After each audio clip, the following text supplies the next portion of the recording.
Everyone. It's my pleasure to welcome you all today in the morning session of Cutting Edge in Oculoplasty and Ocular Oncology. We are having quite renowned speakers in this particular session. And yeah, so I am seeing Dr. Kasturi Bhattacharya ji. So straight away we call you to give your talk, or you want 5-10 minutes to grab your breath? All right. So we'll be inviting Dr. Kasturi Bhattacharya ji to speak on her favorite topic, blepharoplasty and beyond. Every time we see her talks on blepharoplasty, there is something new for us. She is very innovative surgeon. So let's see what Dr. Kasturi is having today for us. Yeah. Dr. Seema, she's here? No. May I invite Dr. Grover on the dais to please conduct the session?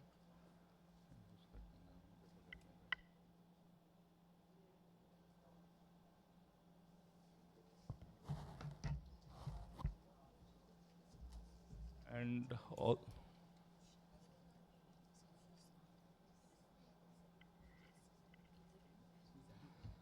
ठीक है okay. I'll request also Dr. Hunter. To join us. Dr. Hunter, please come and join the dais. I need company.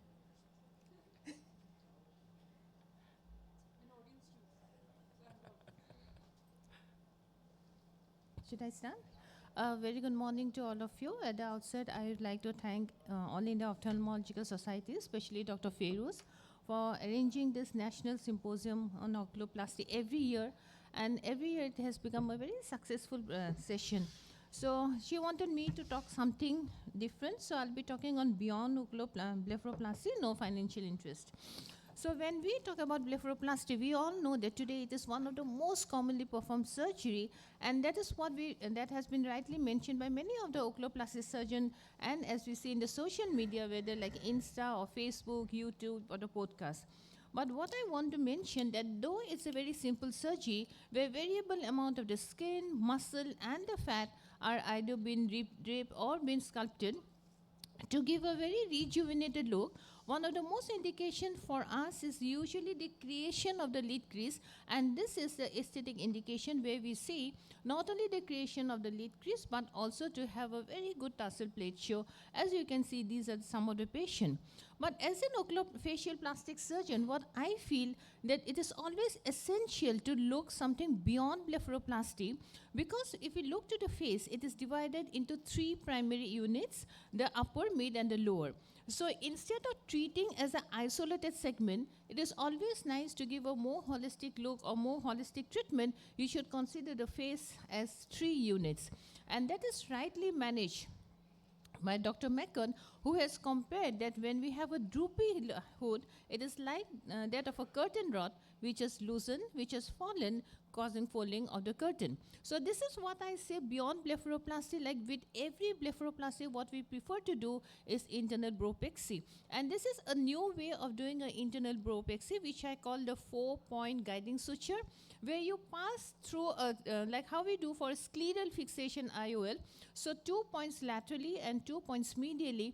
And this is, I have been doing it for pretty few years, like I think 2 to 3 years, and I feel the results are much better. It is permanent, and within this 3 years time, I have not seen any recurrence, and it really gives a very good lift to the eyebrow. So only treating the lid, like to removing the skin, muscle, and the fat, and not treating the eyebrow may not give a very correct look or may not give a very holistic treatment. So in this situation, patient having these droopy hoods, it is always nice to treat the hood along with the treating the aging eyelids. So this is how we look. And another way of doing this, treating the hoodie lids, is by the endoscopic brow lift.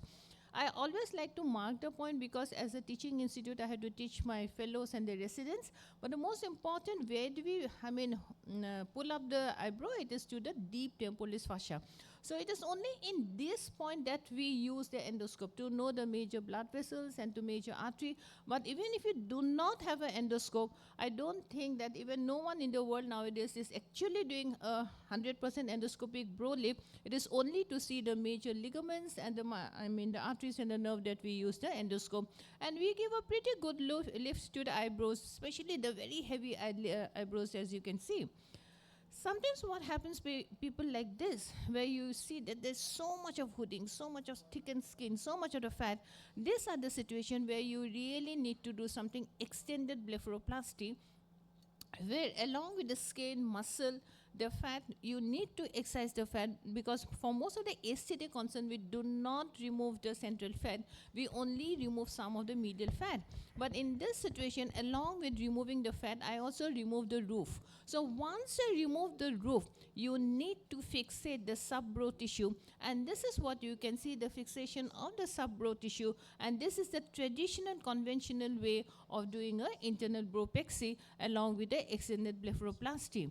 And then there are situations where you need to do more extensive surgery, and this is what we usually call beyond blepharoplasty, especially which is in a functional indication, which is for the apraxia of the lid opening.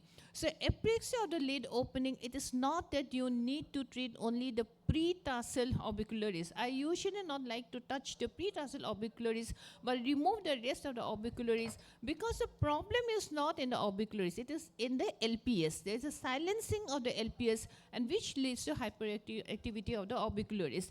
So as much of orbicularis that is possible that needs to be removed. But one important point, when you remove the orbicularis, you should go up to the fronto-orbicularis interjunction. And what do you do here? Along with it, you need to remove the corrugator, you need to remove the procerus, and I'm going a little fast, but what I want to show, you should be so careful that below this corrugator, you have the superior ophthalmic vein. So though it's a very extensive surgery, and then you need to remove most of the muscle that is possible in both the upper and the lower lid, and this is what the patient feels. Like this lady, if you see her before the procedure, and this is the after the procedure, and this is how the patient has mentioned that they feel that they are a new woman, a new person, because not only cosmetically, the functional problem could be addressed. A little bit about what is beyond lower lid blepharoplasty. Here it's the same procedure where some of the skin, muscle, and the fat can be excised or redraped. And this is a traditional lower lid blepharoplasty surgery. What we do, we take the 3 pedicle of the fat, and then we do the transposition of this 3 pedicle. And what is important, when we do a socket reconstruction, what we see, the donor fat and the recipient fat should be in touch in order to keep the fat viable. Exactly here also, the medial fat should go as deep down to the DMCF, that is deep medial cheek fat, and that is what is actually a correct way of doing a fat transposition.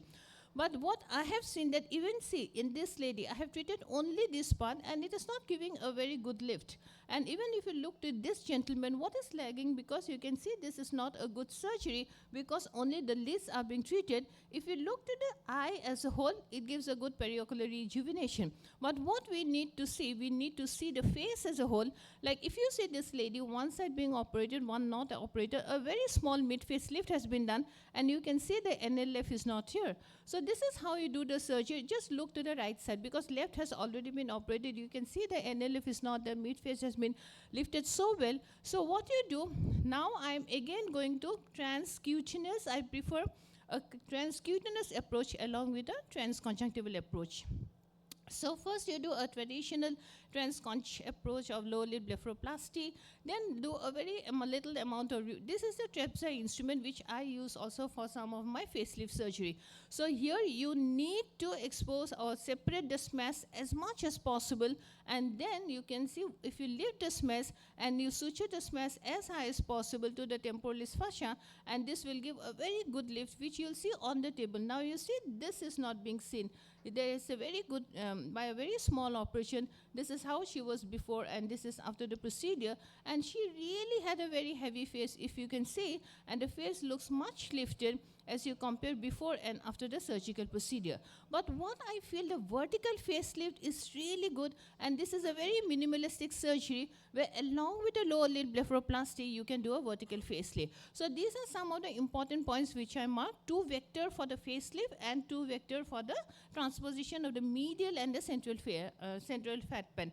So once you do this patient, I usually do LA under sedation, and now this is a pure transcutaneous approach that I'm going. You go as possible down to the periosteum, make an incision in the orbital septum, expose all the 3 fat pedicle, then you excise the lateral and some amount of the central, and keep the medial fat pedicle because you need to transpose it. Then you again go back, try to separate the tissue in 2 planes. One is the subperiosteal plane, one is the pre-smash plane. And once you separate, you go as down as to the canine tooth. Then you make an incision in the temporalis region, and you need to expose the deep temporalis fascia, which is below the superficial temporalis fascia. And then with this now I have created 2 vectors. This is my first vector, which I'm using to pull the facelift. Can you see how much you can pull it? And it is almost pulling the whole of the face. So this is what I have realized. So once you do this amount of the mid facelift, then you go for the traditional, the flap transposition of the orbital fat into the deep medial cheek fat. So this is what you see. And if you really look to the result, look at her. This is what she looks. This is how she looks before, and this is how she looks after. This is just, I think, not around 3 to 4 days. What happens when I do a facelift surgery, I have realized the downtime is so high. It's almost as high as 1 to 2 months. But this mid facelift, the downtime is maximum for 10 days or so. So this is how she looks before and after. And when you look to her front, she looks very much rejuvenated. You can see not even the mid face, the whole of the face, like when you look to this region also, the whole of the face looks lifted and the sutures are still there. So this is hardly around 10 days post-op. I do facelift not for cosmetic indication, but for those with a facial palsy. So what we do, this is also something beyond blepharoplasty. Along with doing a good facelift, I try to harvest the fat. And this fat, there are 2 types of fat harvesting. One is a micro fat, one is a nano fat. Micro is always for augmentation, but nano is for rejuvenation. Dr. Kasturi, so, please wind up. So you need to pass it through this sieve, that is a 700 micron sieve, and then you go for a good skin rejuvenation. So this is a lady, you can see this is what I don't like, because you need to take care of this for almost a month. So I feel the mid-face lift is a much better option. I have also done her eyebrow lift here, and you can see a much better look. So to conclude, blepharoplasty is definitely a transformative procedure which addresses the aesthetic concerns of the eyelid.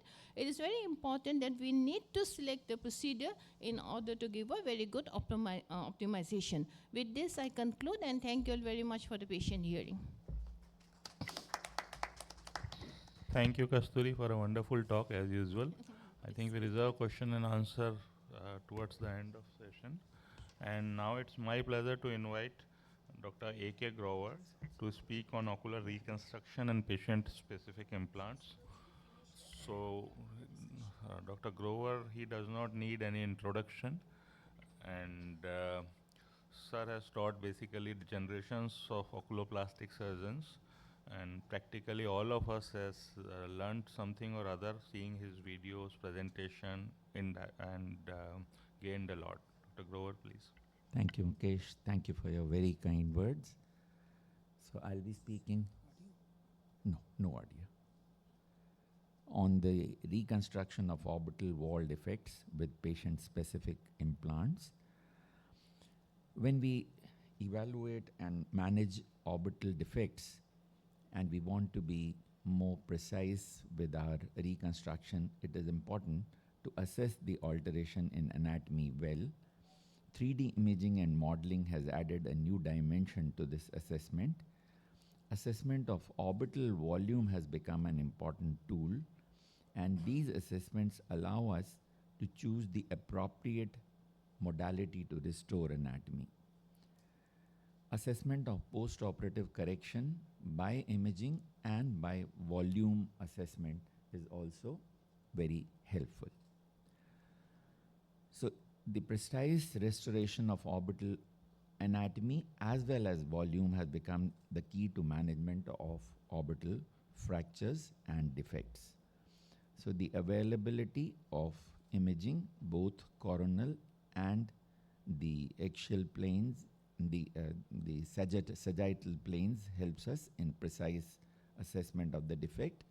And DICOM standards for imaging have allowed for a standardization and easy transmission for purposes of 3D printing and modeling and volume assessment. The volume assessment has become easier in the pre-operative evaluation by identifying the landmarks and using easily available softwares for this purpose. And this is calculated in all three planes, which gives us the overall volume, and pre-op and post-op corrections can be assessed comparing it with the other normal side. So once we have this basic data, you can design patient-specific implants based on 3D printing and modeling, and it requires a considerable discussion with the vendor because soft tissues and the bony anatomy differ. And after the discussion, you can modify, remodel the implants to fit in with your scheme of things and your surgical planning. You do not need a patient-specific implant in all cases. Let's look at this example of a small hairline fracture here, where just the removal of the incarceration, this would be a white-eyed fracture, removal of the incarceration and any simple small implant will be appropriate. But when there is a larger herniation or buckling like this, you need more precise hand-to-hand maneuver in order to get the contents out to help define the full extent of the fracture. Now, this is the maneuver that is being carried out by two blunt instruments, and at the end, we will ensure that our forced duction test has become negative. So you can now see that most of the edges have been defined, and we can even look at the antrum. And then you can place an implant which covers all these edges, and you don't need a patient-specific implant. Anything like a MedPaw or an EAPTFE will do. But when the defects are larger or associated with medial wall defect, then a firmer support and implants such as titanium implants, flat or preformed ones, which will give us the precise contour that we want, are the choice. And this is an illustration of a large loss, a loss along with the medial wall, where sometimes the intromedial strut may also be compromised. Here, you are able to work well with the titanium implants. But the most severe cases, larger, older fractures involving multiple walls or intromedial strut and posterior ledge are also compromised or previous failed repair. These are the situations where patient-specific implants become important. A patient like this, where there was a fracture which was massive, which had been 4 months old, the lateral wall, floor, medial wall, all compromised. This was a situation tailor-made for a PSI, and we used a PEEK implant placed at this is the design, and you need much more extensive dissection when you want to place them, a larger periosteal incision, a larger dissection, fitting in of the implant and fixing it with the screws, which are all pre-planned, or you can even drill them with the PEEK material. And post-operatively, you can improve the enophthalmos very significantly. And as you can see, we could improve the volume difference from 4.21 to just about 1 point to about just 1 cubic centimeter. So this very significant improvement in volume can be done. In an anophthalmic dry socket like this with an old orbital floor and lateral wall fracture with severe enophthalmos and sulcus deformity, the patient was very keen on improvement of her appearance. A patient-specific implant was planned, and a titanium PSI was used here. You can see it in position here. And then post-operatively, the volume was much better and an implant could be placed with a silicone stick-on technique. This is another example of a 38 years old male who lost orbital floor and medial wall following reconstruction, following mucormycosis, and gross enophthalmos, gross restriction of motility, and gross enophthalmos. And this is the walls that have been compromised. A patient-specific implant was combined with a titanium implant for medial wall. This is the post-op appearance. The hypoophthalmos is very significantly improved. The enophthalmos has been corrected, as you can see here, in comparison of the pre-op and the post-op, and the motility therefore became much better. And here again, the volume change that we could obtain was very significant, and we could not have done this without a PSI. So the advantages of a PSI are that it allows mirroring of the fellow orbit, allows a better pre-operative planning, complete walling of defects as possible in multiple defects where it would not have been possible, a more precise match of contour can be done, and more precise volume restoration for these difficult cases. PEEK is one of the important materials of choice because of high biocompatibility, very good imaging properties. You can identify it on the CT images or MR images, and it has very good mechanical properties, and it is lightweight. The manufacturing processes are convenient, costs are very reasonable when done in Indian setting. However, there are limitations. You need more advanced technology, cost is higher than other available technologies, and it requires a close coordination. There is a learning curve because bony anatomy and soft tissues are not exactly the same. You at times need to trim it on the table, and you need to work at times for cutting out some piece and so on and so forth, know where to fix this plan, the screws, fix the screws, and there can be complications. So an example of a complication is this patient who had a huge loss of his maxilla, as you can see here, and the mandible as well, upper jaw as well. And this patient-specific implant was planned along with a bone graft from the radius bone by the along with the plastic surgeons. And this is how the implant was fixed. Looked good initially, but then it developed an exposure here which could not be covered in spite of best efforts at bringing it together, because this region is without a vascular supply. It didn't stay and it had to be removed. So there has to be a caution, and we must understand the limitations as well. So 3D modeling, volume assessment, and patient-specific implants are a significant advancement and addition to our armamentarium for orbital wall defect management in appropriate cases with proper technique. However, an understanding of its limitations and difficulties is important. Thank you very much.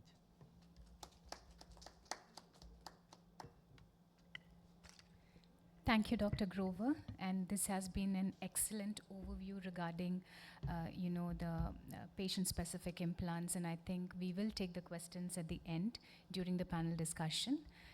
It is an honor and privilege to have an international speaker with us, Dr. Hunter Yuen. Dr. Hunter Yuen is from Hong Kong Eye Hospital. He's a Deputy Hospital Chief Executive, along with being the head of Orbit and Oculoplastic Service.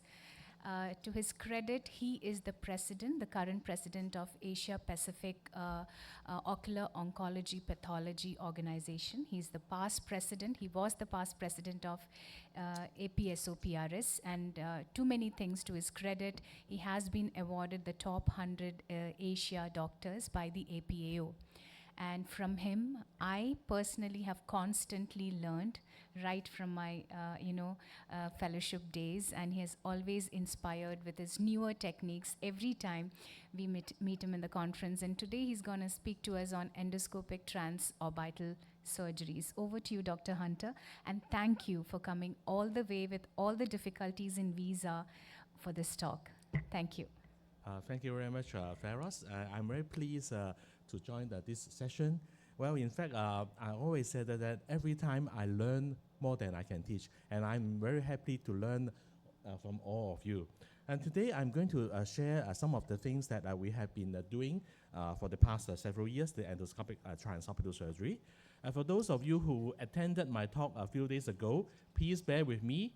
The whole concept is similar, but I will be showing slightly different videos. Where traditionally, orbital surgery is performed with your naked eye.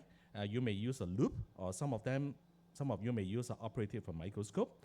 Not only doing the surgery is very difficult, and I find in my old days when I try to learn, hey, what are you doing? And then when I was assistant, I don't know what's going on. I just saw some instrument coming in and out, and I don't know what to do. And nowadays, even if you are doing the traditional technique, and I think teaching is very difficult, especially when you are doing the deep orbital apex. As we all know, deep orbital apex is a complex structure. When you are operating over that area, the risk is high. And the challenge for us is to find the lesion, and then to dissect the lesion out, and also, of course, to protect the vital structure, particularly the ophthalmic artery and also the nerves, without damaging that. And obviously, if you can see everything clearly, and then it's more easy for you to do. If you can't see, then the risk will be higher. I just like to illustrate that not all the so-called orbital apex lesions are the same. All the so-called orbital apex lesions can be different.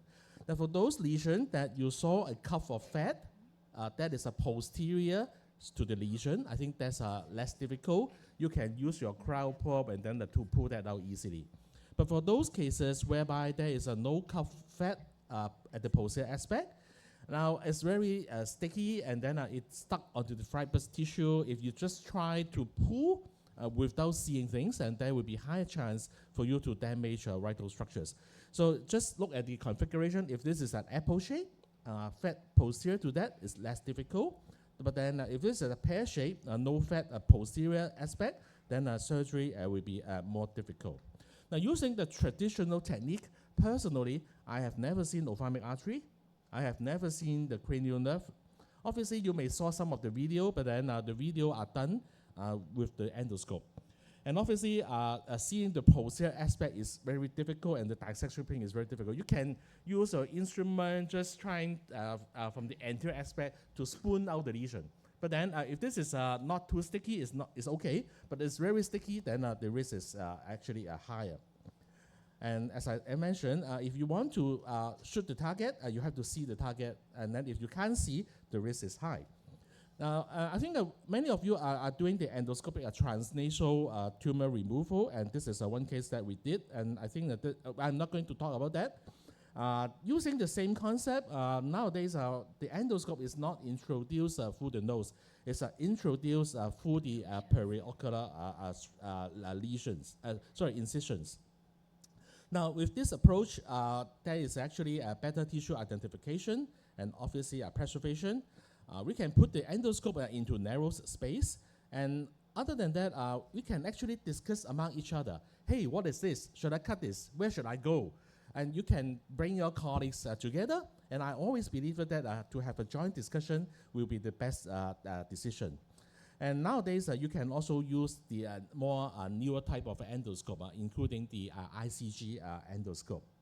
Now, actually, this is a schematic diagram showing the various types of periocular incisions that you can combine the use of endoscope in the deep orbital space.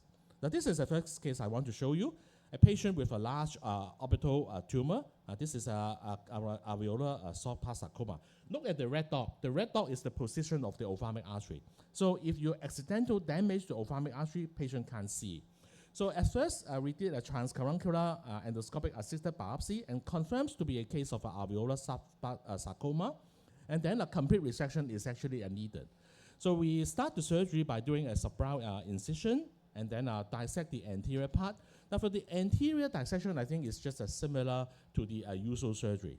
So of course, we try to see if we can pull the tumor out on block, but unfortunately, this is a very, very sticky lesion. We just can't pull forcefully to get the tumor out. So what we end up doing is that we decided to remove the tumor piecemeal. We transected the anterior part, and then for the deeper part, we used this endoscopic guided resection. As you can see, even for the posterior part, it's a very dense fibrous adhesion. Really, you need to see the dissection plane, the plane between the tumor and the surrounding tissue before you can remove the tumor out. So we are using the QSER to debulk the tumor to create some more space. Now we are approaching the orbital apex. As you can see, using the magnified approach, even though we can see the macroscopic tumor, we can actually remove all these in a more complete manner. Now, at the end of the surgery, actually we can see and we can preserve a pulsating ophthalmic artery at the end of the surgery. Also, nowadays, this is the ophthalmic artery. Now, also we learned that nowadays, if you can localize the ophthalmic artery, then there is some strategy in with regard to the dissection. Usually, we leave those parts with the ophthalmic artery at the last because there will be create a less tension. You free up all the other area first before you tackle those areas with the ophthalmic artery. The patient is doing well. I still see her, so everything is fine. So her vision is preserved. Now this is another case. Again, it's a posteriorly located orbital tumor. No cup of fat posterior to that. So we are expecting a very sticky tumor. So actually nowadays, what I'm doing is that I will use the CT angiogram to try to locate the ophthalmic artery. I think this is seldom done, but then I think this is very important. Using the CTA, you can actually see on your left side the position of the ophthalmic artery.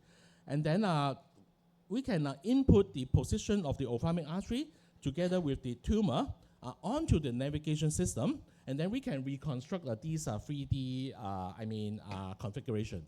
So you know that where is the tumor, where is the ophthalmic artery, and when you are doing the dissection, which portion you are going to see the ophthalmic artery. So we are expecting everything nowadays before the surgery. So this is the actual surgery. So of course, using an endoscopic and magnified approach, we can see the ophthalmic artery nowadays. So at first, we are not doing this through the transnasal approach. We are doing through the transcaruncular approach. Now we can talk about that. We can discuss about that. It brings about the concept of surgical freedom, whether you can find the lateral aspect of the tumor. If you are just taking this tumor through the nasal approach, I think for the lateral aspect, it's very, very difficult for you to see. So we decided to do this using the transcaruncular approach. And obviously, if you do under the transcaruncular approach, you are not connecting the eye onto the nose, which is another advantage. So the first part of the surgery is similar to what you do. So just a hand over hand technique. After you make the incision, you find the mass, and then we saw the ophthalmic artery very early on during the surgery. Now after we can see, this is the ophthalmic artery at the superior aspect. After we see the ophthalmic artery, and obviously there is a lot less chance for us to damage it because you wouldn't put your dissector onto the ophthalmic artery. Now this is the ophthalmic artery. So we are actually dissecting posterior to the ophthalmic artery. Can you see the pulsation? Yeah, and then I think this is very good. And actually in some cases, we can see the dissection plane with the superior oblique muscle. And in some cases where we try to use the cryo probe, and then obviously I can't remember whether we use the cryo probe, but then you just can't do the cryo probe and then hold it and then pull the tumor out. If you forcefully pull the tumor out, there will be higher chance for you to damage the nerves and also the vessel. So end up we do the endoscopic guided dissection. We use a blunt dissector, we use some blunt curette, we use a neuropathies, and then this is how we finally get the tumor out. And then finally, you see, we get the tumor out, we see the ophthalmic artery, and in this particular case, we inject ICG dye, and then we use the ICG endoscope, and then we demonstrate a patent pulsating ophthalmic artery at the conclusion of the surgery. This is the ophthalmic artery that we see curve along the orbital mass. So now the ICG dye is being injected. So this is a special type of endoscope. It's called an ICG endoscope. This is called the overlaid mode, overlapping the fluorescein image onto the color image. Now the dye is being pass onto the ophthalmic artery. It's now pulsating now. So moving on to another case, obviously for the medially located tumor, other than the transcaruncular approach, you can do the transnasal approach. But for those laterally located orbital apical tumor, and I think you cannot do it through the transnasal approach. Nowadays, we use the transcaruncular approach. I just want to highlight the anatomy. This is the superior orbital fissure, and this is the inferior orbital fissure, and this is the meningoorbital band. So actually, division of the meningoorbital band will release a lot of the tension, and then you can actually more easily drill up the deep sphenoid bone between the superior orbital fissure and inferior orbital fissure. Now, after you drill out this bone, actually use the endoscope, and there will create additional space for you to operate on. Now, this is a case. This case was published, and just to make the whole story short, we do the standard skin crease incision. We lateralize the orbital rim, and then we do the subperiosteal dissection. This is the superior orbital fissure, inferior orbital fissure, and now this is the division of the meningoorbital band. Now, after we divide the meningoorbital band, we can go into the deep sphenoid bone a lot easier, and then we will drill off. Can you see the bracket? We will drill off the deep sphenoid bone next to the deep orbital apex. Now, by doing so, there will be additional space for you to operate them on. Now, I can't imagine that without the endoscope, how this can be done. It's very, very difficult. Just can't see clearly. And then, after we drill off the deep sphenoid bone, we find the periorbita. Now, and then we are now incising the periorbita. After you incise the periorbita, you will see the lateral rectus and also the inferior rectus. And then you have to go between the space and go into the intracondylar space and find the lesion out. And then in this particular case, again, we use the ICG endoscope, and then this is a case of a venous malformation, and this will show up as a late venous filling. And the advantage of using ICG endoscope is that there will be a better tissue delineation. Now, this is the mass-like lesion.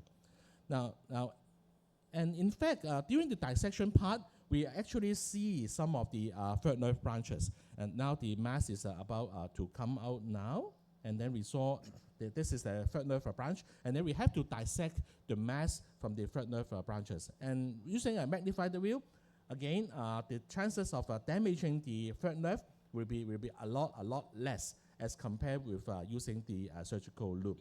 Now, finally, we get the mass out on block.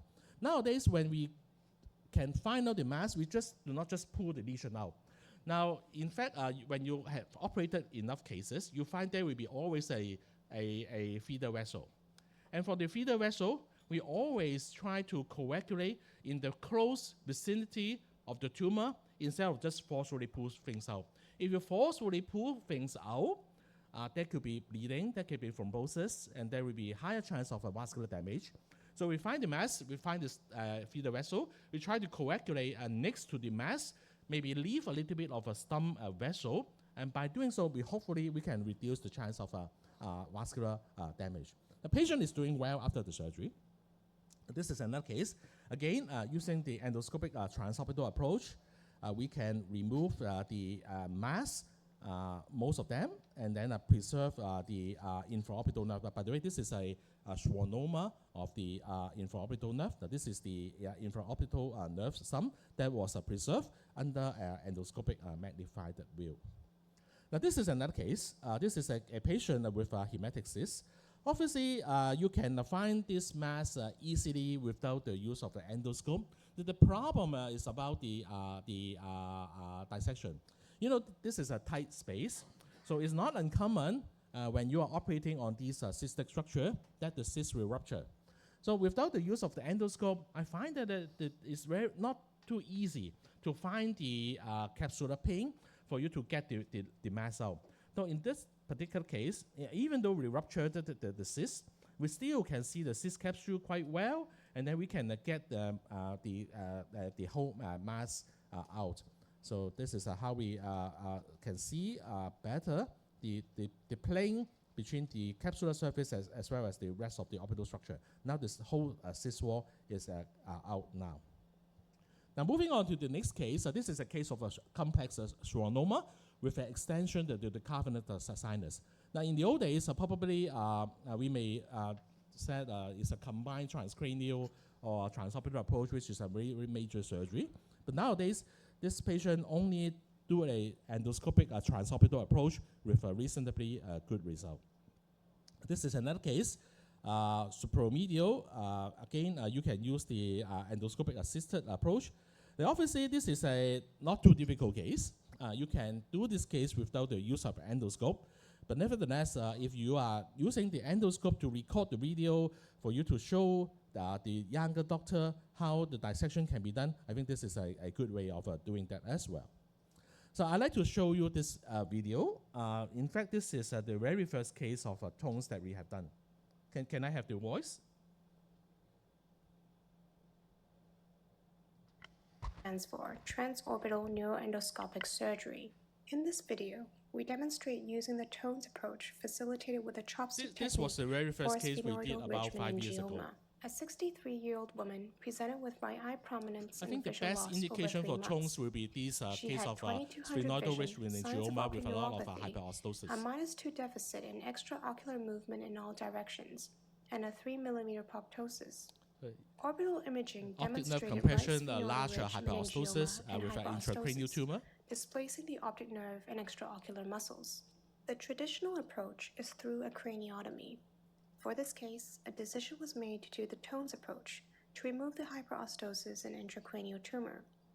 Real-time navigation was used to show the reach of surgical instrumentation. Obviously, I'm not doing Skin this incision case is by done myself. through an I'm doing this extended with my eyelid crease neurosurgeon. approach. I won't touch the brain. The lateral orbital rim is identified. The periosteum is incised and reflected off the bone with a freer. The next step involves the chopstick technique. Using the non-dominant hand, hold the endoscope and suction using the pincher grasp. In this case, we use an 18mm 0-degree endoscope. The dominant hand holds the main instrument. Surgical corridor is created by using a malleable retractor to protect the globe. The hyperostotic bone is distinctly different from normal bone. This is the lateral extent. The medial extent is the periorbita. A cutting drill was used to shell out the lateral orbit until temporalis muscle is reached. Since this is a truly transorbital surgery, we do not need to remove the orbital rim. Now, we drill the lateral hyperostotic bone, then the core of the hyperostosis, finally the medial wall. The more bone that is removed, the wider the surgical corridor becomes for instrument manipulation. We then reach the middle cranial fossa and the tumor. Here you can see the intracranial meningioma So in fact, the tumor is better seen on With the MRI. It's chopstick not that technique, well the seen surgeon has in 3 CT. instruments But with you 2 can still hands. see that. Other than the bone, you Concurrent have to take the suction tumor next to out the as well. endoscope on one hand allows for superior visualization. With the other hand, So the now surgeon can removal of the continue to burr meningioma and bone. subsequent the repair This of the is the- defect.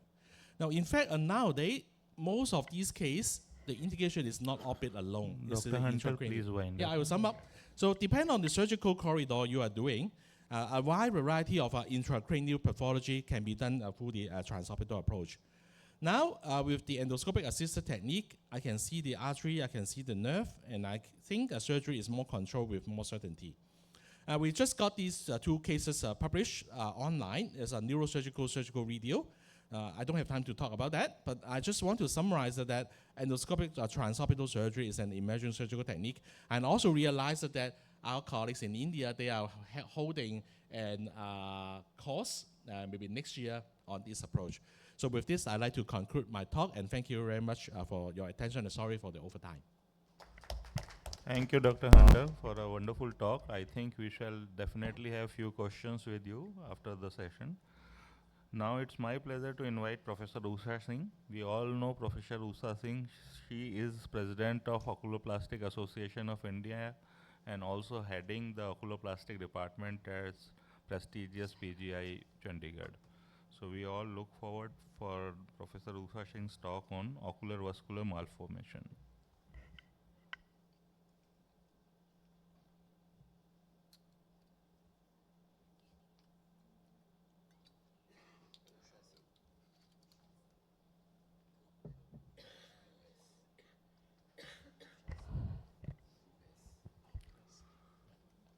the third talk, Professor Usha Singh.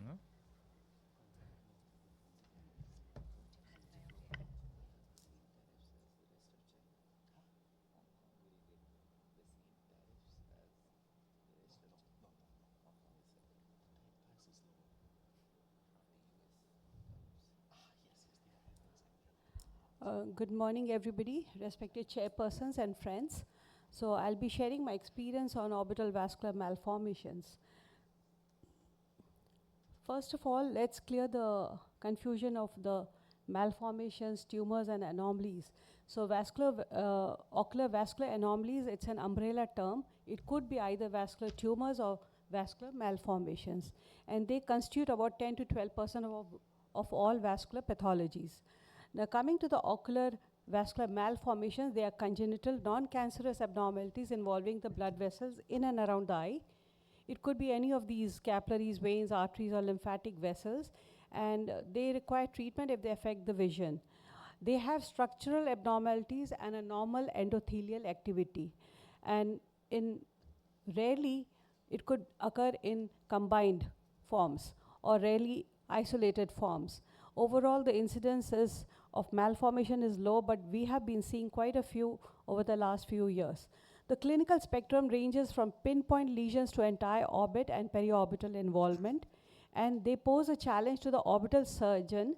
Hence, it becomes important to know the hemodynamic flow, and currently the ISWA classification 2018 is used. So, coming to the vascular tumor, here the first line treatment for capillary hemangiomas is oral propranolol. And you can see this is involving the preseptal, orbital, and the temporal areas. And after just on oral propranolol, you can see the regression. And over 6 months, it has significantly reduced and the visual axis is clear. Now, so coming to the vascular malformations now. So what is new in malformations? The recent developments in understanding and treating ocular vascular malformations include improved diagnostic imaging, refined classification systems, innovative therapeutic approaches like endovascular embolization and surgical techniques, and novel drugs. So coming to the improved imaging and diagnosis, advancement in imaging techniques have taken place. MRA and MRV, they help in mapping the venous system and have largely replaced the conventional angiography in many cases. Color Doppler, ultrasound, they help in diagnosing and differentiating between various vascular and neoplastic lesions of the orbit. And dynamic maneuvers can be applied. So demonstrating changes in the size of the lesion during dynamic maneuvers like Valsalva is crucial for diagnosing orbital varices, which is a rare subset of venous malformations. Now, the classification of vascular lesions, vascular anomalies has undergone evolution from 1982 to current. So the classification was ISWA 2014, which was given by Rootman. It was based on the National Course Radiological and Histopathological Characteristics. It underwent expansion and revision in 2018 based on the biological and genetic updates. So this is the one which is being used, and it has divided all the lesions into vasoproliferative and malformations. So the refined classification and nomenclature is currently used. So terminologies such as lymphangioma, orbital varix, and cavernous hemangioma are no longer used. Pure lymphatic malformations, they were previously called lymphangioma of the orbit, which are rare, but venous component coexists in majority. So microcystic and macrocystic types are there. They could be non-distensible or non-compressible. Venous malformations have been again classified into type 1, low flow, which is wrongly termed as cavernous hemangioma. According to the ISWA nomenclature, it is better known as cavernous venous malformation. Type 2, previously known as orbital varices, these are low flow distensible venous malformations and typically present during the 2nd to 3rd decade. And type 3, that is malformations, they are infiltrative type and they affect the periorbital and intracranial venous system. So they present as enophthalmos at rest and significant proptosis and Valsalva maneuver. So this is the ISWA classification 2008, vasoproliferative vascular malformations. Among the vasoproliferative, you have the benign locally aggressive and the malignant. The infantile hemangiomas and congenital hemangiomas, they come under benign. And locally aggressive, you have Kaposi's and angiosarcoma. The vascular malformation, they could be simple, combined, and malformations of major blood vessels and diffuse or syndromic. So among the simple, we have all these pure types, the capillary, the lymphatic, the venous, the arteriovenous, and the AV fistulas. And in combined, you have a lot of combinations of all these structures. Now, coming to the malformation of major blood vessels, there is a difference of opinion on this, which has been put forward in a recent publication by Tawfiq and Dutton, and they have a different opinion. I'll be coming to that. Then you have some of these syndromic malformations. So in 2018, the classification was adopted by other specialties, but orbital surgeons do not strictly adhere to it because of the peculiarities of the orbital vascular anomalies. Because they have these challenging phenotype, diversity and overlapping clinical pictures are there, inconsistent naming and the use of unstable classifications, and they become very difficult to fully understand or understand OVA. So in this publication, 2022, Tawfiq and Dutton, they proposed a simplified version of the ISWA. The two main reasons were that they said that two categories, such as the anomalies of the major named vessels, they should be left out because it does not address major vascular malformations that occur large axial conducting channels in the body, and therefore they are not applicable to the orbit. The second point is that some of these unclassified vascular anomalies, none of these have been reported in the orbital literature so far. So we may see a further update on these classifications in the coming future. Coming to the therapeutic approaches, endovascular embolization, they are used to minimize bleeding and achieve better outcomes, especially in AVMs. Sclerotherapy, it's a non-surgical method of closing down blood or lymph flow. Surgery removal, it recommended for AVMs that have bled or are in the area that can be easily reached. And glue-assisted surgical excision is used to minimize bleeding.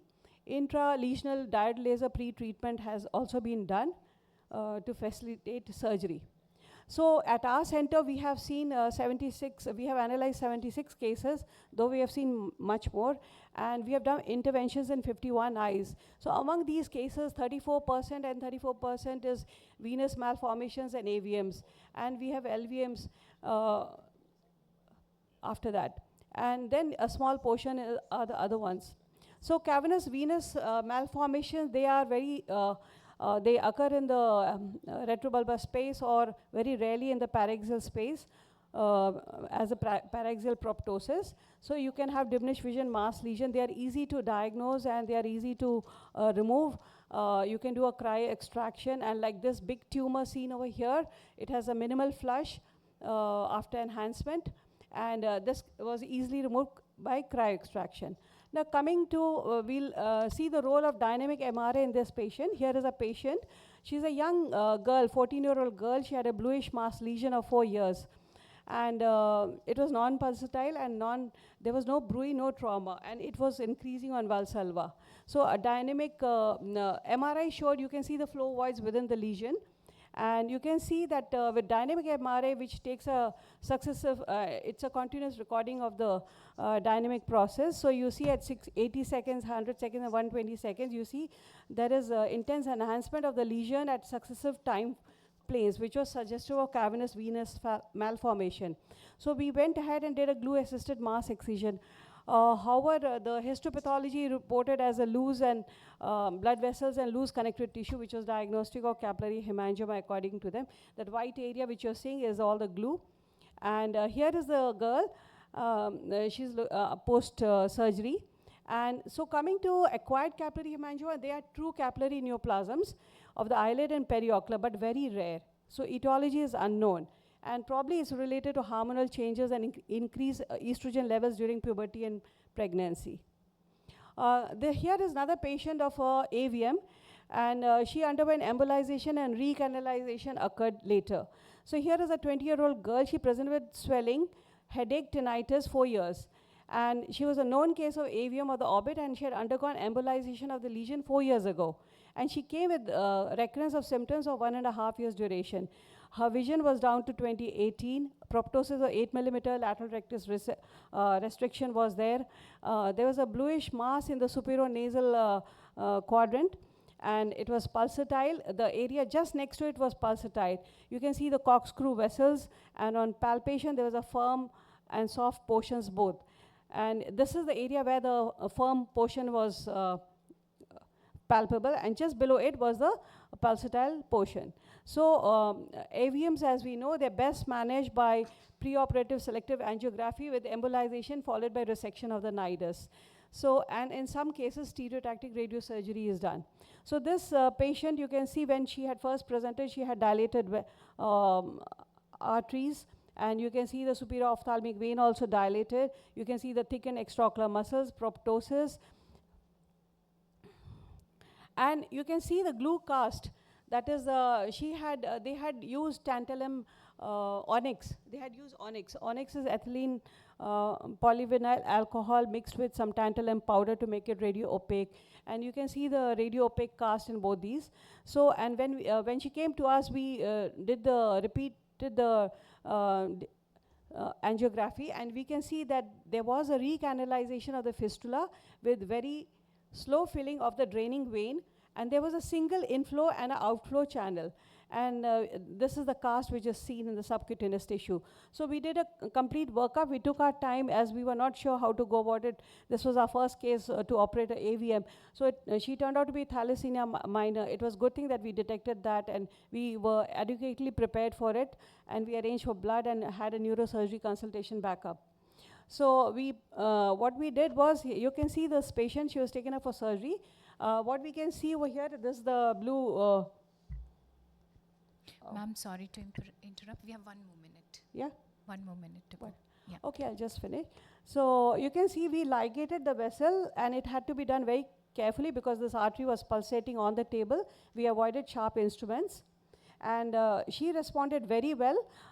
And at 6 months, she was free of all symptoms. And at 8, she has a maximum follow-up of 8 years, and she's symptom-free. And here is another patient who has undergone balloon occlusion for CCF. You can see the balloon placed at the fistula site, and there was immediate resolution of all the signs and symptoms. And he recovered completely. You can see 3 weeks, at 3 weeks is completely recovered, except that the lateral rectus palsy was there. This is post-traumatic CCF.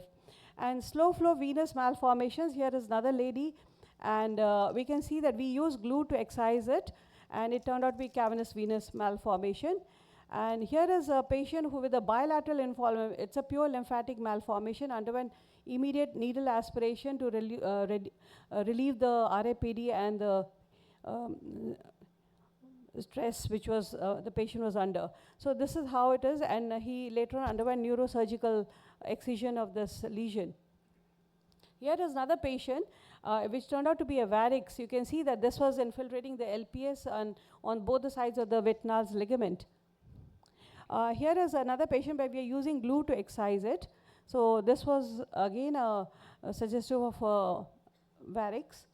So this is a rare case of a Mason's hemangioma, and this is a rare case after trauma, and she had injury to the forehead with significant force, and we aspirated it immediately. She was under pain, so we just aspirated, took out the fluid, she got relieved, but it recurred again. So we used glue assisted surgical excision was done. And this is the histopathology. Basically, it's there was absence of extravascular extension with 2 to 3 layers of endothelial covering papillary projections. And reactive vascular, it's basically a reactive vascular proliferation after trauma. And there's a single report, first report was reported in 1981, and other treatments have been used in these patients. Coming to the novel treatment, there is an ongoing study exploring novel treatments for recurrent orbital venolymphatic malformations such as sirolimus and rivaroxaban. And this is a single case report of using sirolimus in a 10-year-old child. And you can see there's a 50% reduction in the size of the lesion and decrease in the proptosis. Just half a minute, please. Then there are total 10 patients have been reported, and 3 had complete response, 7 had partial response with sirolimus. So coming to the conclusion, since majority of the vascular malformations of the orbit are rare and they have multifaceted presentation, they are difficult to diagnose and require multidisciplinary approach in managing, is undoubtedly the reason for lack of original studies being reported by orbital surgeons. Moreover, there is a non-availability of instructions for an orbital surgeon on appropriate case selection and stratagems or surgical pointers for getting optimal results and avoidance of complications. The further conclusion is over the past decade, the understanding of these vascular anomalies has undergone a substantial improvement in improving analysis of the clinical histopathological imaging characteristics. Moreover, the management of orbital vascular lesion has been upgraded and the development of variety of treatment advances which make interventions minimal and surgery safer with newer complications.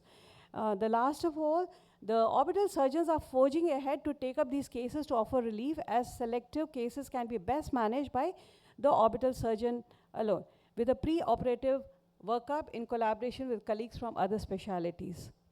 Thank you. Thank you, ma'am, for that elaborative talk.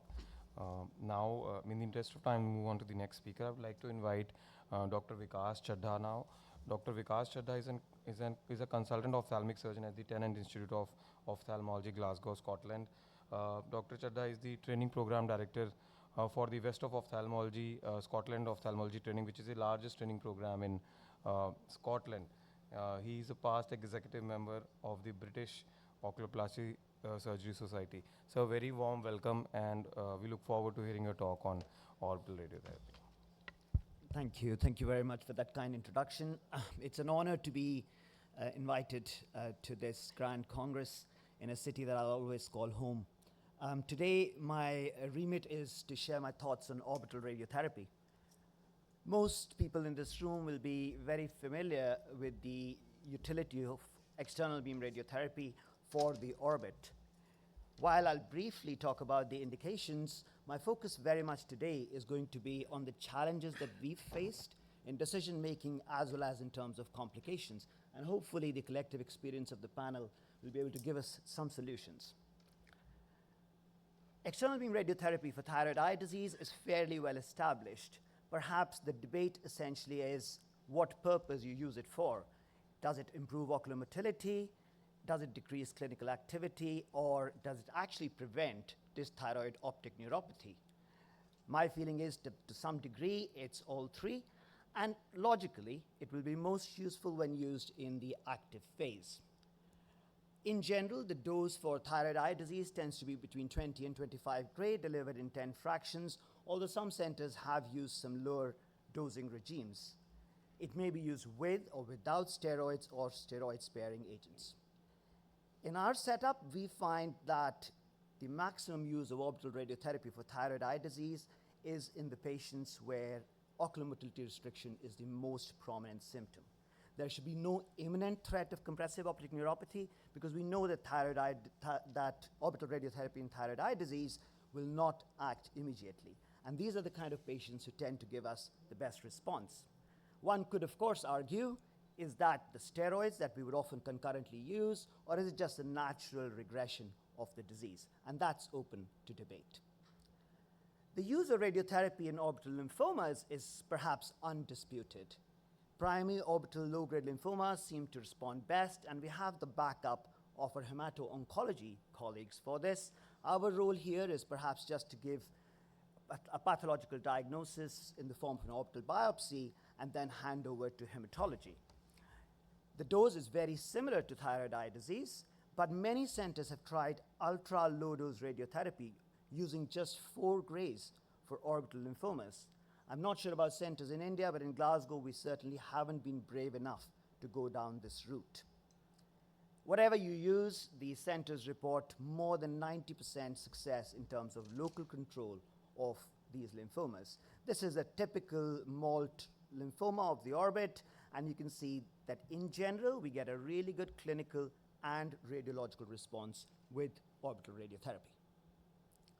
In the doses that we use orbital radiotherapy for thyroid eye disease and orbital lymphoma, it's generally very well tolerated.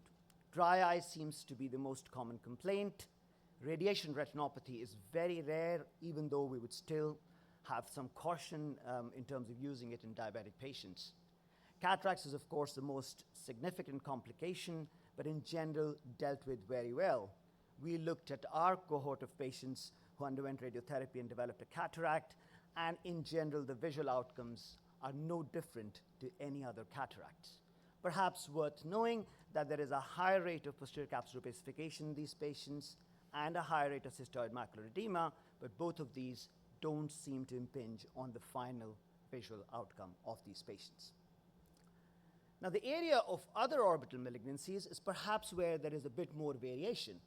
You can use orbital radiotherapy as an adjunct for cure of many malignancies, or you could use it with palliative intent, perhaps both in malignant and in benign tumors. Two examples of successes before we move on to the complications and the challenges. This is a lady with adenoid cystic carcinoma, unfortunately on the side of her only seeing eye. This was treated with radical radiotherapy, 65 grays, along with cisplatin, and she's had a really good response with no evidence of metastasis. Here's another patient where radiotherapy is used in the same dose, but with palliative intent. A gentleman with a basal cell carcinoma, really unfit for any major surgery, and with the use of radiotherapy for the purpose it's been used for, it's a reasonable result. But of course, it's not always smooth sailing. Let me use an index case to illustrate that. This is a gentleman with a ciliary body melanoma in 98, treated with resection and a ruthenium plaque. 17 years later, the patient developed an anterior recurrence of the melanoma, and knowing that often these are from the edge, we treated it with a second ruthenium plaque. Probably an incorrect decision, because soon after, the patient had a second recurrence and underwent enucleation. Extensive discussion about this patient at the MDT, and the eventual conclusion was not to give radiotherapy. Unfortunately, just a few years later, this became the first patient that we've seen to develop an orbital recurrence of a uveal melanoma. He underwent a lid-sparing exenteration, the margins were closed, and this time the MDT did recommend radiotherapy, and he had 65 grays. He was lost to follow-up for a little while, came back with an episode of herpes zoster ophthalmicus, and then developed a wound dehiscence. So when we reviewed the case, we had multiple questions to answer. Could we have given him radiotherapy after enucleation to prevent an orbital recurrence and the subsequent exenteration? The problem, of course, is there is no consensus. And if you talk to various peers, there are conflicting opinions. And then on the other hand, did we need to give him radiotherapy after the exenteration? Did we actually give him a survival advantage? And given the subsequent complication, was that really required? And once again, there is absolutely nothing in literature to give us a clear steer on what to do. So we looked at our enucleations for uveal melanoma in Scotland, and we looked at the patients who had extrascleral extension on pathology. This particular group, 7 out of these 32 patients had external beam radiotherapy. And looking at these 7 patients, unfortunately, 2 of them developed severe socket contractures. So that's a 29% complication risk, quite high. At the same time as we published our results, Moorfields also published their results, and both of our studies concluded the same. There was no difference in all-cause mortality between those receiving external beam radiotherapy in these particular situations versus those who were observed. And what we both found was a high risk of socket contracture. Let's go back to our patient. Post-exenteration EBRT, resulting in a wound dehiscence. We then had 2 more cases: an adenoid cystic carcinoma, lid-sparing exenteration, radiotherapy, and then a wound dehiscence. This was a patient with a squamous cell carcinoma who underwent an exenteration, reconstruction using flaps, and then 6 months after radiotherapy, another wound dehiscence. So if you look at these 3 patients, there's really very little common amongst them. Perhaps one thing, or maybe 2. The first and foremost is the whopping dose of radiotherapy. 65 grays in all of these patients, clearly considered necessary as an adjunct to surgery for curing these malignant conditions. And the second common thing, I suppose, is the bruised ego of the surgeon. Unfortunately, one of them was me. So, in summary, radiotherapy is no doubt a friend, proven benefit in thyroid eye disease and orbital lymphomas, and a very useful adjunct in many other malignancies. However, in specific situations of uveal melanoma with extrascleral extension, patients going under enucleation, there's really no evidence that adjuvant radiotherapy helps. We still offer it. We offer it to the patients who have extrascleral extension more than 5 millimeters, but really very little evidence to back that up, apart from a full multidisciplinary team discussion in order to give that recommendation. In terms of an orbital surgeon, we've got to watch out. Radiotherapy post-enucleation has a high risk of socket contracture, and post-exenteration has a very high rate of wound dehiscence. We now routinely have started using a temporalis flap under the skin in order to obliterate the cavity completely if we are anticipating that these patients will undergo radiotherapy. Thank you very much for your attention. Well, wonderful talk, Dr. Vikas, and vast experience, I must say, about EBRT. So thanks a lot. And now it's my pleasure to invite Dr. Santosh Honawar, who is clearly heading this particular show. He is General Secretary of All India Ophthalmological Society, man behind this mega event. And also we all know about his academic credential. He is the Indian face in ocular oncology all over the world now. So we look forward to hear Dr. Santosh Honawar on plaque brachytherapy. Dr. Honawar, please. Thank you, Mukesh. I'll be speaking on plaque brachytherapy as we know it today. Brachy is short, such as brachycephaly, whereas tele is long. So you deliver radiation from a short distance or proximal to the tumor, then that is called brachytherapy. There are many devices, and plaque being just one of the devices that's used for brachytherapy. It provides very high dose radiation as is appropriate for the treatment of the tumor, precisely and selectively to the tumor without any collateral damage to the retina in certain cases, to the orbit, to the brain, etc. With selective dose distribution, you can customize dose distribution to the optic nerve in a juxtapapillary tumor, for example, thus reducing radiation-related complications. There are many isotopes that can be used, one of which is ruthenium, which is very popular in India because of the logistics that are involved are easier. Ruthenium comes in various shapes and sizes. That's an added advantage. There are many tumors starting from the ocular surface to the retina uvea that can be treated with brachytherapy. When you assess a tumor, you need 3 parameters: location of the tumor, basal diameter of the tumor, and the height of the tumor. Location is always relative to vital structures such as optic nerve, fovea, macula, etc.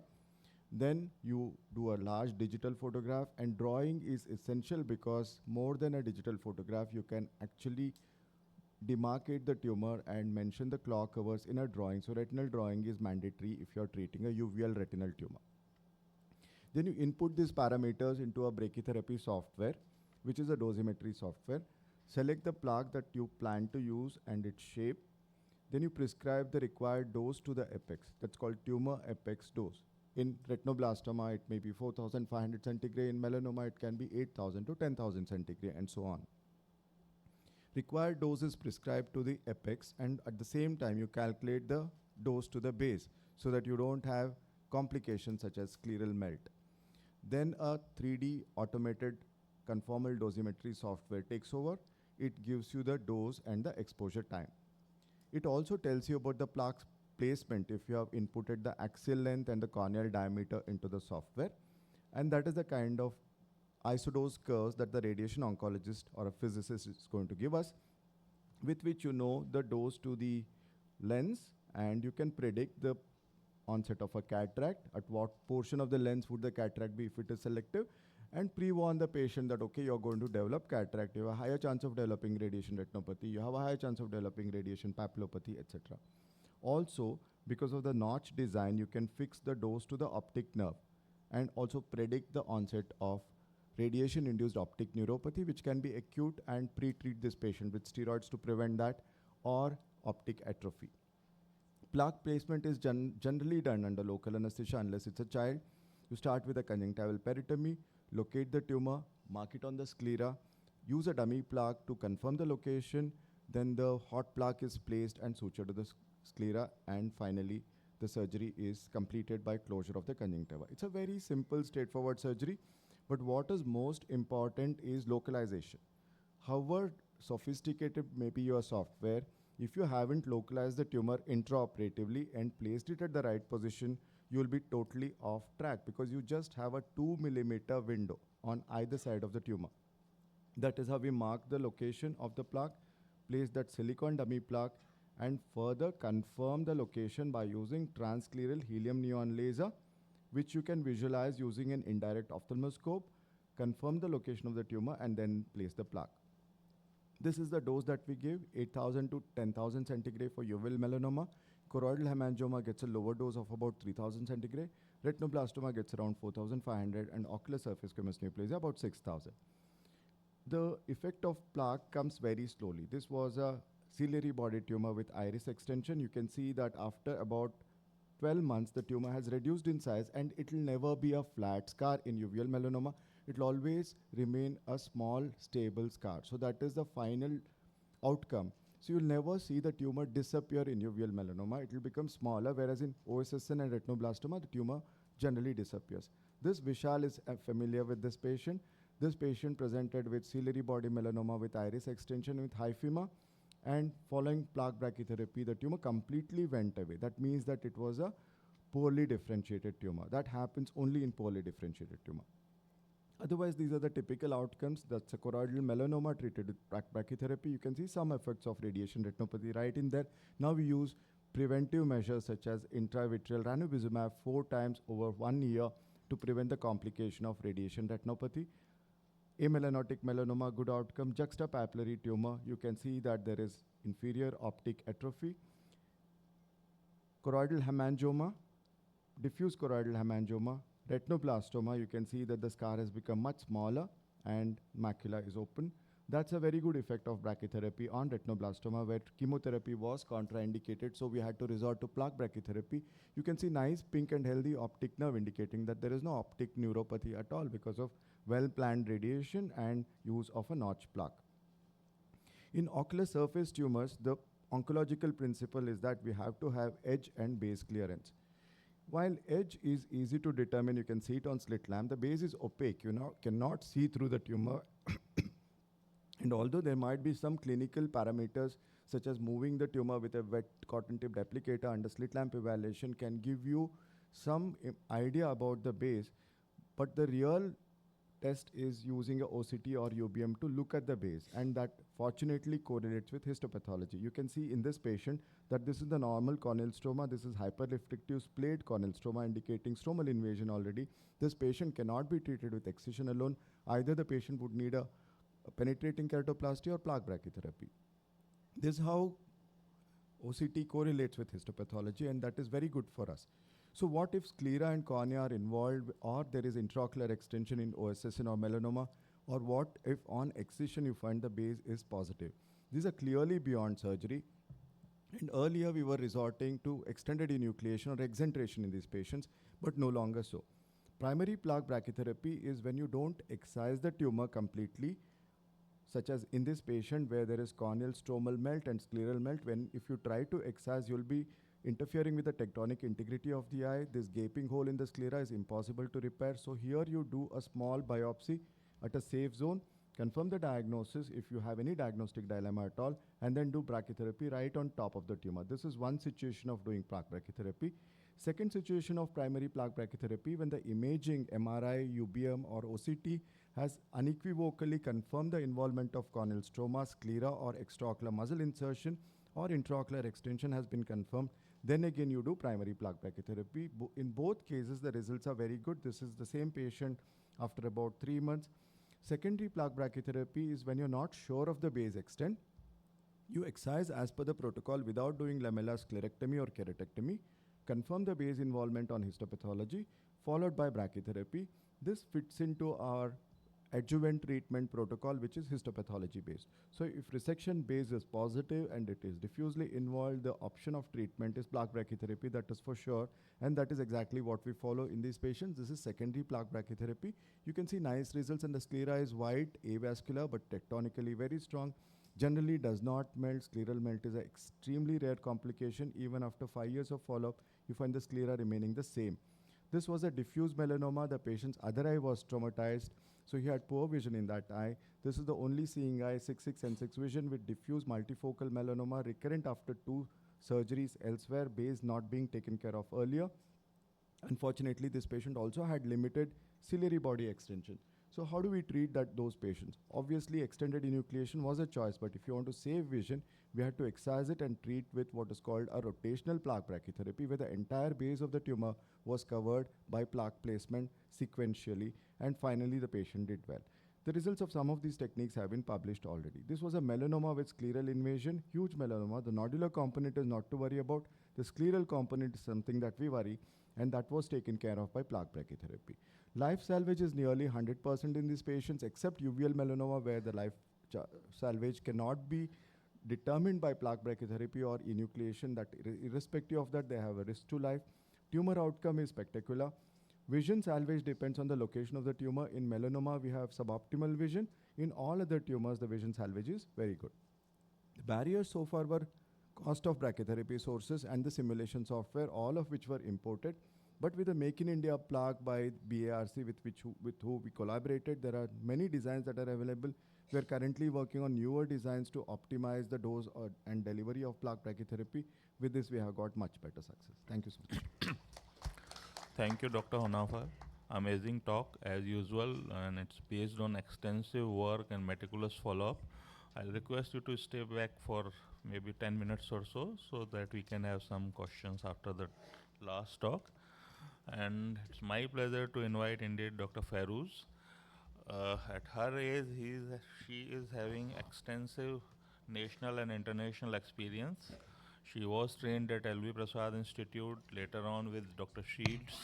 She has worked in Hong Kong and China, and now she is heading, I think, in Dubai also, Ocular Oncology department there, and she is working, of course, at her own setup in Bangalore. So, Dr. Feroz, today she will be speaking on multi-modal treatment protocol in ocular malignancies. Thank you, Dr. Mukesh, for the kind introduction, and I take it a privilege to be able to stand here in this podium with the stalwarts, both are international and national speakers. My topic for today, I chose it for a reason, that is multimodal treatment protocol in ocular malignancy. The aim of this topic at this point is to advocate for my patients as well as for the specialty as ocular oncology. These are my affiliations, current and past, and that's my financial disclosure. So going on to a very treacherous and a lethal malignancy, that is adenoid cystic carcinoma of the lacrimal gland. Back in 1986, Henderson has already published that this is the most treacherous and the lethal tumor of the orbit, where the lethality is accounting to 80% as far as mortality is concerned, and up to 80% again metastasis is concerned. Let me take you through a case scenario here. This patient was recently, this was like 2 weeks back, was referred to me for an exentration prosthesis. Well, we fitted an exentration prosthesis for him. He was a patient from abroad. Now, taking back to what the case scenario was, he had a lacrimal gland swelling, lacrimal gland lesion, a tumor in his left eye. A lacrimal gland incision biopsy was done in him with head and neck surgeon, and an exentration, which was bicoronal, and bilateral neck dissection was done in him. This is how the treatment was, the patient was managed, and finally, he just came in for an exentration prosthesis. Taking you through another case scenario. This was again a young patient in his late 20s. I saw him in November 2024, where a year back he has undergone lacrimal gland incision biopsy. It came out to be lacrimal gland adenoid cystic carcinoma. He received just orbital radiotherapy. After a year, at this point when I saw him, he had a mass still there, filling the orbit.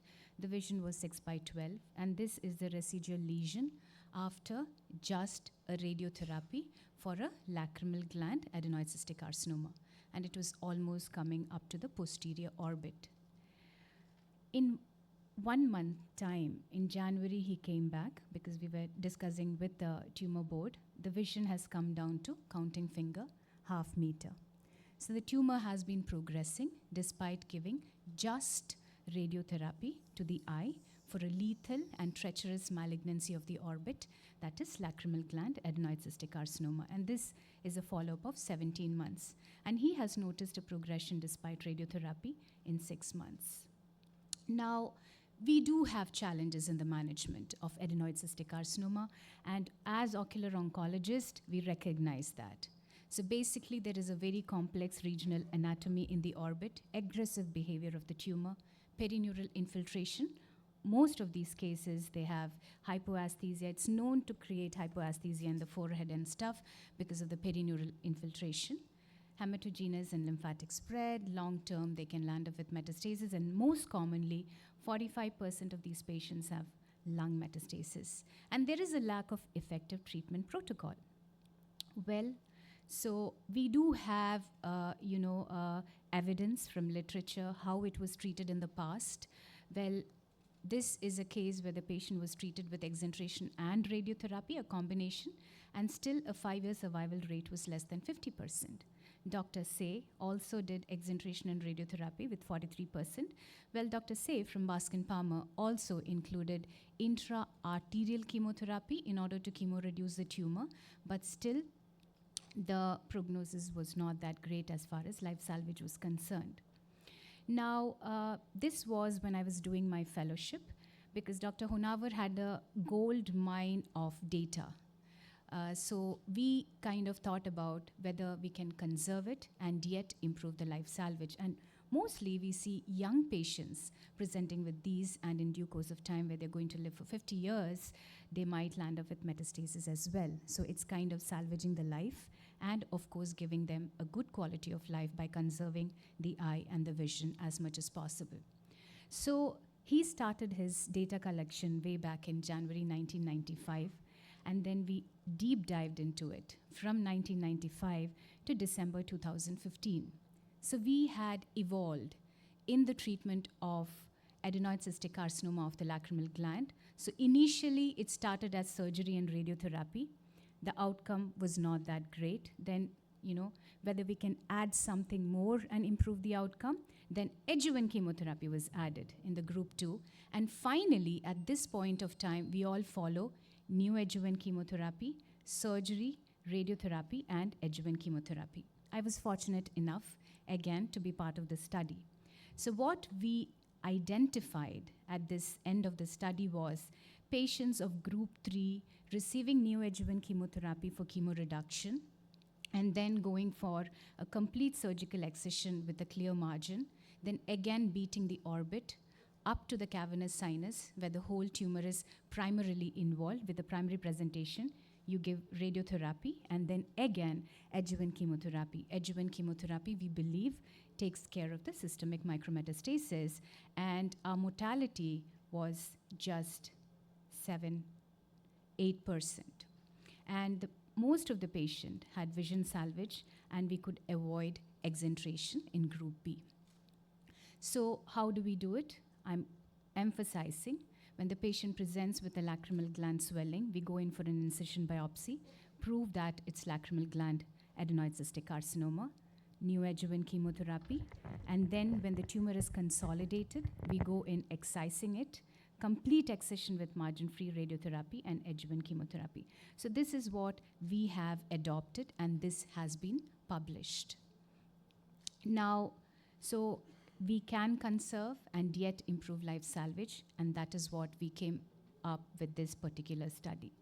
Now going on to another malignancy of the orbit, most common in children up to 10 years of age. This was an unfortunate 23-year-old lady who was again, came from abroad for treatment. She had this large tumor sitting in the orbit where she was actually advised exentration, and then further the patient was not willing for an exentration, came for a second opinion and referred to me whether you can conserve. And I said, okay, we can conserve, because rhabdomyosarcoma already has a proven protocol which has been used by medical oncologists, pediatric oncologists, and ocular oncologists.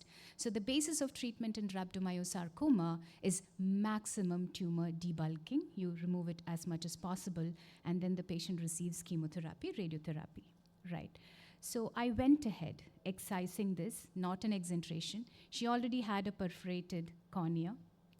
As you can see here, the globe is compressed. This is not the globe, this is the tumor, and this is a small globe which has been perforated, and well. So what I want to emphasize here again is there is definitely time-tested proof and evidence that in many of the lethal and bad malignancies of the orbit, or even the body, the breast, the lung, and other parts of the body, it's a sandwich and a multimodal treatment protocol that we adopt in order to get a good outcome. And of course, the primary outcome is life salvage. Now, with rhabdomyosarcoma, we have group 1, group 2, group 3, and group 4. Now, group 1 and 2 does really, really well because the aim is to clear it surgically. So whenever you have a patient with rhabdomyosarcoma, maximum clearance is very, very important. And that's how the outcome is considered. So this was a patient who underwent the entire series of treatment, starting from maximum removal of the tumor, chemotherapy, orbital radiotherapy, and again, chemotherapy. It's a long cycle of chemotherapy that these patients continue. And we do have proven evidence from different papers that the survival rate, especially in embryonal rhabdomyosarcoma, with this multimodal treatment protocol is as high as 94%, and without, it is as low as 40%. Well, this applies to our retinoblastoma patients as well. This is pre-treatment. We give neoadjuvant chemotherapy.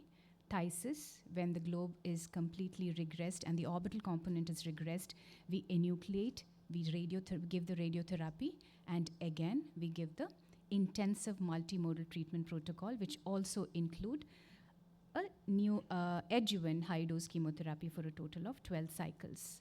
So we have seen also in retinoblastoma, with an intensive multimodal treatment protocol, the survival has been 95%, which has been dismal in the past with conventional treatment of exentration to 0 to 5%. So my advocacy today here is, despite evidence repeatedly being published, we do come across such cases where it has been conventionally treated. And I think as a whole, as specialists, we need to identify which are these patients who has to be given multimodal treatment protocol and correct referrals. And as an ocular oncologist, I think we have, future perspective to explore in order to improve the outcome of these patients. So I would propose chemoreduction, surgical clearance, radiotherapy, and chemotherapy as a multimodal treatment protocol in most of these lethal malignancies of the orbit in order to save life and conserving the quality of life of these patients. Thank you so much for your patient listening. Thank you, Dr. Thanks to Dr. Feroz. Hunavar for giving this platform. Yeah. Thank you so much. So this brings us to the end of all talks. And now I think we can have a few questions. I think we are having some time before the tea interval ends. So we shall invite questions based on last 3 speakers' talk. Like all 3 were. Okay, can I have a question? Okay, you are leaving. All right. So before Dr. Kasturi leaves, okay. I have a question for Dr. Kasturi also. You also? Okay. No, I have a question for Santosh. Okay. So Kasturi, just wait for a minute only. So a question for you, that in your talk on blepharoplasty, like you have emphasized on internal fixation in many of the patients you did without dealing the skin part, the leg skin part. So do you feel that results remain there, like they are long lasting when we do not deal or we do not excise the skin, lose the skin, just by internal tightening or remodeling, patient can have long-term good results? No, blepharoplasty is a procedure where we have to excise the skin. So when I was showing those cases of extended blepharoplasty, since I was removing the roof, so this needs a refixation. So the traditional what we do, we pass a single matrix suture from the periosteum and directly to the subbrow tissue and back to the periosteum. But the little modification that I was doing is that I was using a lipo cannula, and how we do a guiding technique. When we do a face sleeve, we do some guiding technique. The same face guiding technique, I was using a reverse way in order to do a 4-point fixation. Exactly how we do a scleral fixation.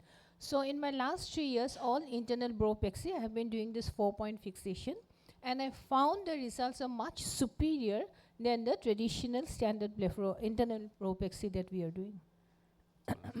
Sorry.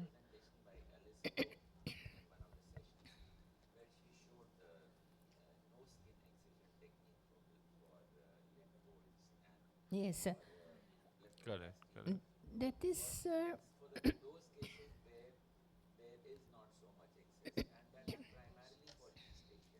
exactly, sir.